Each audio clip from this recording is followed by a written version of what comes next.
Hello, beautiful people. Welcome to your weekly dose of celestial goodness. As always, thank you for joining me in this space. I believe that now more than ever is the time to cultivate healing, time to rest, and time to visualize the world as we would like it to be. We also should be taking action towards making the world a better place. I will talk about visualization in a later video, but it is very important for the conversation that we'll be having today about the element of air. Over the last few weeks, we've actually done a deep dive into the elements of water and earth. If you haven't checked out those videos, please do, and please also remember to like and subscribe to this channel for more celestial goodness. So, this week we're talking about air for a couple of different reasons. It is actually very intentional why I chose this topic for this week. There are just an amazing amount of different celestial activities that are going on right now that are impacting our world, and they're very important in moving us forward. So last week, we entered into what is known as a Mercury Retrograde period. Now, the retrograde that's happening right now is happening in the sign of Cancer, which is a water sign, and this retrograde will last until July 12th. On Saturday the 20th, we had the summer solstice and the beginning of summer. And on the 21st, Sunday the 21st, the world will experience what is known as an annular eclipse. This eclipse will happen in the 0 degree of the sign of Cancer. Now, whenever a sign is in the 0 degree, it's known as the Ingress, also known as a critical degree, and this lets us know that something very important is beginning. Okay? The word ingress actually comes from the Latin word ingressus, which means go in or to enter.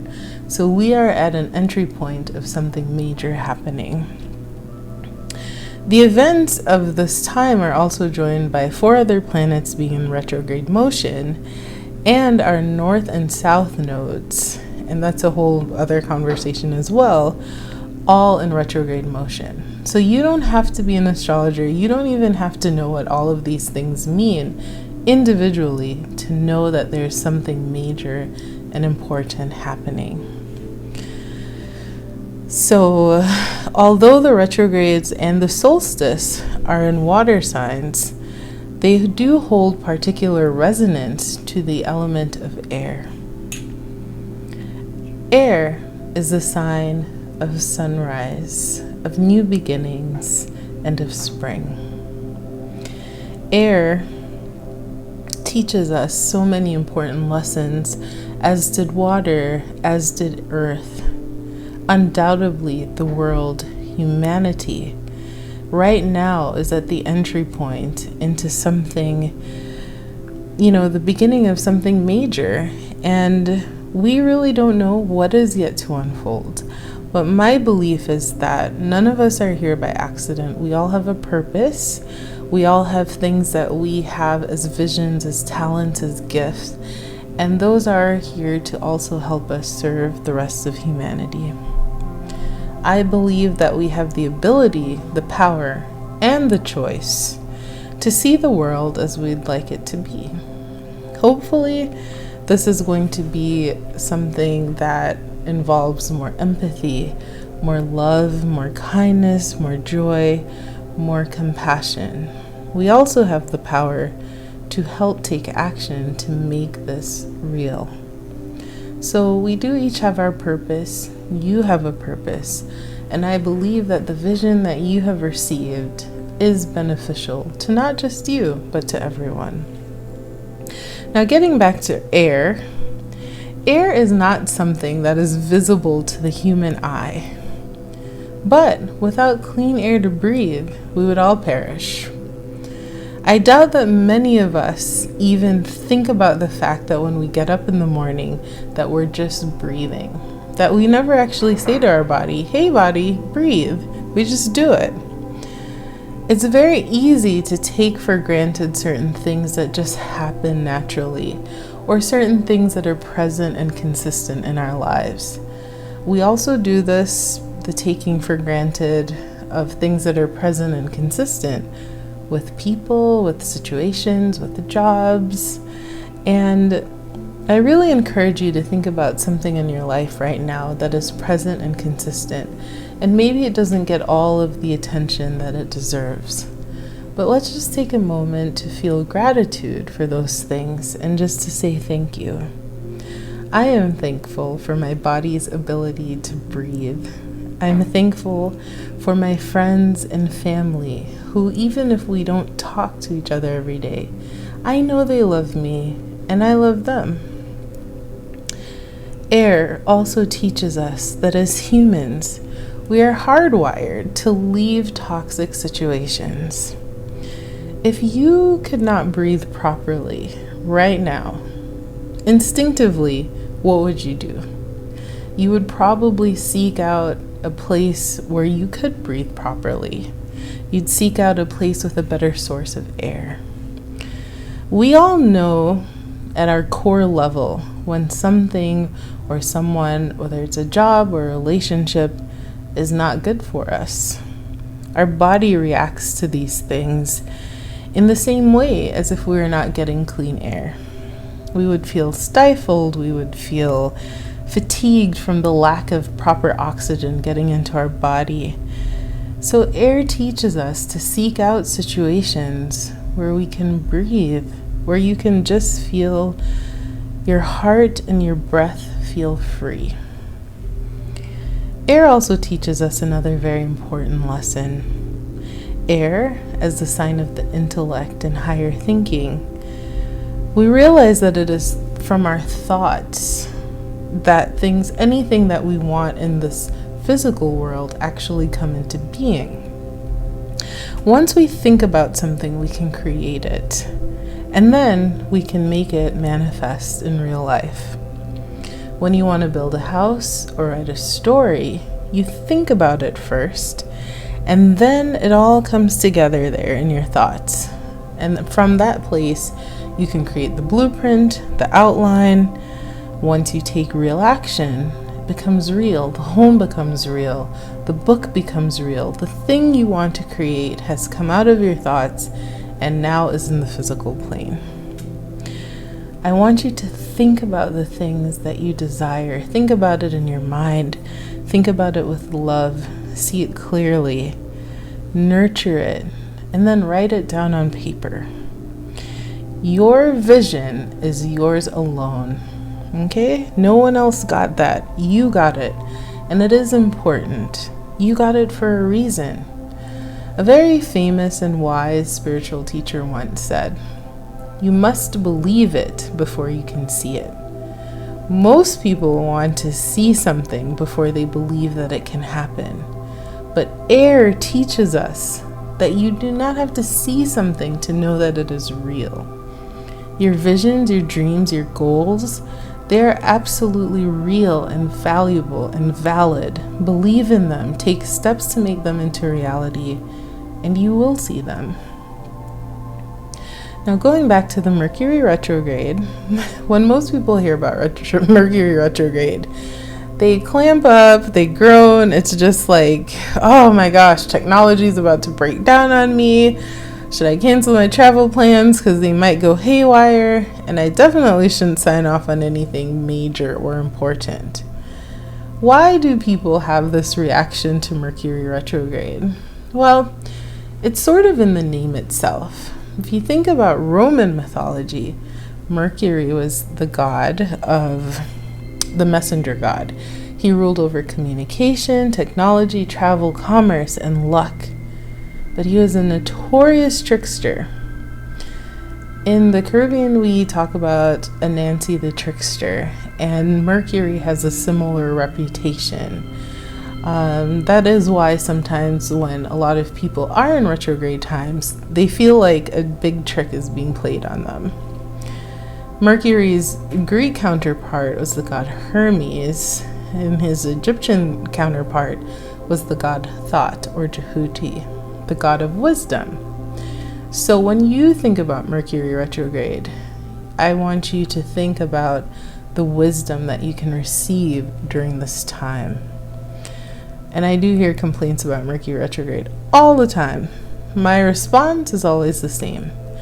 Treasure this time.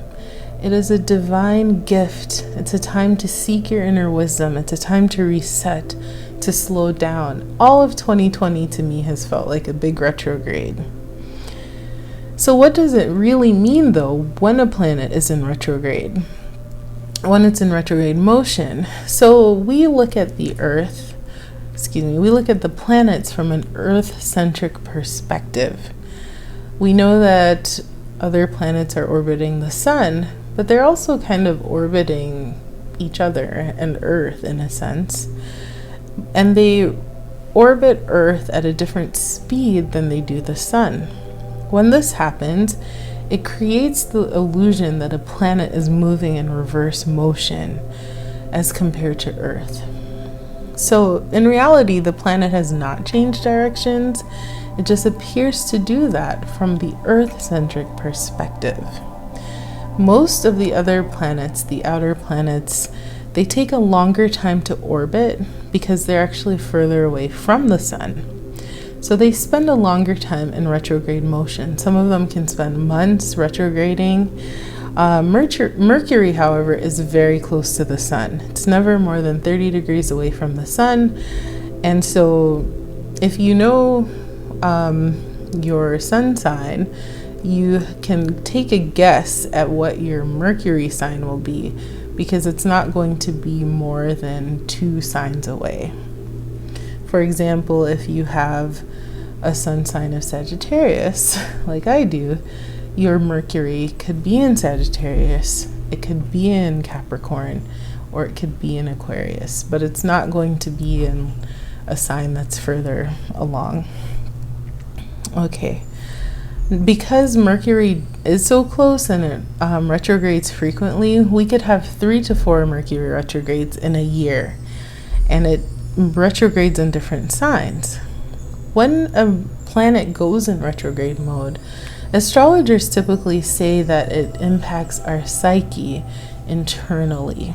What does that mean? It means that instead of tapping into the planet's energy externally, we have to go on an inward journey to get the lessons and the blessings that we need at that time. One of the best analogies that I've ever heard for Mercury retrograde was this.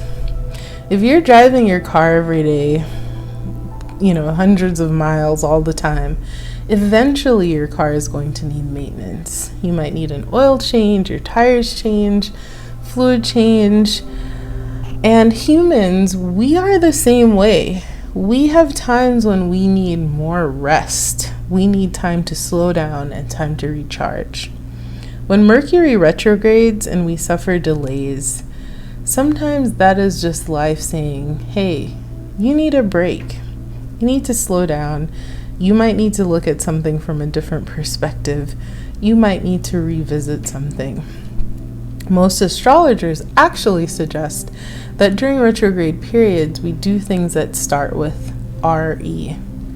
We rest, we recharge, we rejuvenate, we revitalize, we remind ourselves of things that we need to revisit, and we just recenter ourselves so that we can come back whole and just feeling renewed and able to take hold of our vision, manifest our dreams.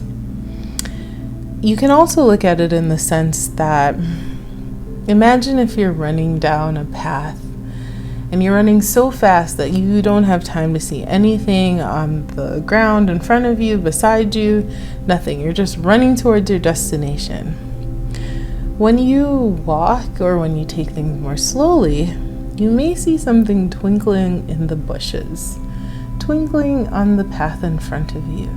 That might be a gem that you can gain for your own personal treasure chest of lessons and blessings. Retrogrades are so interesting. And whenever one is happening, and something does happen, a delay or something that I feel is very Mercury inclined, I will often just chuckle and just ask the divine, what is it that you want me to see? What is it you want me to pay attention to? What is the lesson that I need to be learning right now? Sometimes the lesson is you need to take a nap, because when you're rested, you can just come at the world from a very fresh place. Retrogrades also carry lessons for the sign that they fall in. In this case, both the solar eclipse and the Mercury retrograde fall in the sign of Cancer, which is a water sign. The sign of Cancer is associated with emotions, feelings, and the need for nurturing and care. So you just wrap yourself in the warmth of some nurturing energy, and that's a very Cancerian feeling. These topics of nurturing, care, and feelings and emotions may actually come up for you in the next few weeks. Now, we also have this eclipse energy, and you are being encouraged to think about things that you'd like to manifest in your life. Eclipse energy can be very intense, can be very transformative, and it can happen very quickly.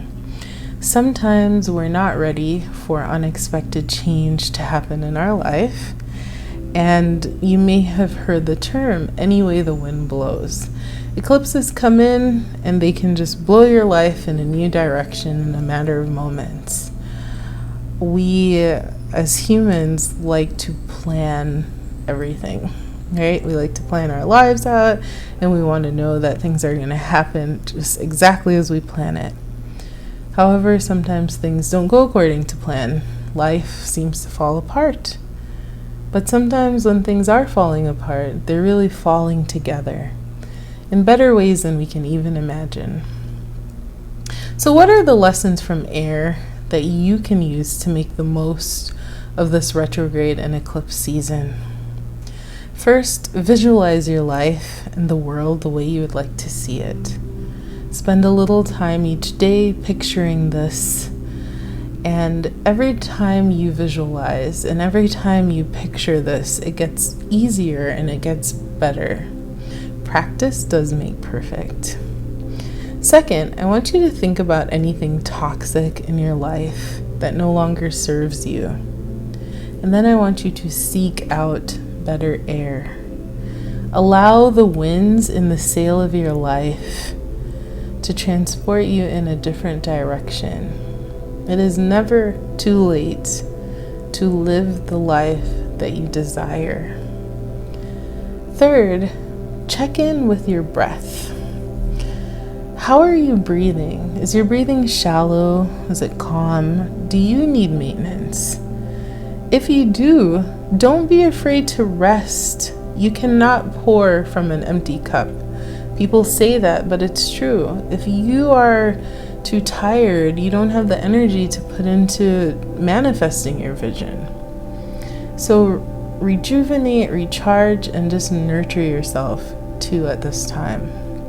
If you do need to sign off on anything major or any contracts, really read through things very carefully to make sure that you fully understand what it is that you are agreeing to, and make sure that the terms, if they fluctuate, that you're prepared to deal with that, whatever consequences come from that situation. And finally, revisit goals, dreams, your desires, things that have been sitting off to the side. Now is a really good time to apply the sharp energy of air, the brilliant intellect, the wisdom, the vision, the desire you have to create something. Communicate clearly what you want and manifest that into the real world. Believe that it can happen. Believe it before you see it, and it will come true. And those are my tips and lessons from the element of air. Thank you as always for listening. Please like and subscribe and share with your friends. And just know that I really appreciate you being here. I appreciate the feedback that I've received from everyone. And I do hope that this retrograde and that this eclipse season sparks beautiful and necessary changes in your life. May your personal retrograde and eclipse season, may the gems that you find really light your life up in meaningful and positive ways. Thank you. Have a wonderful week.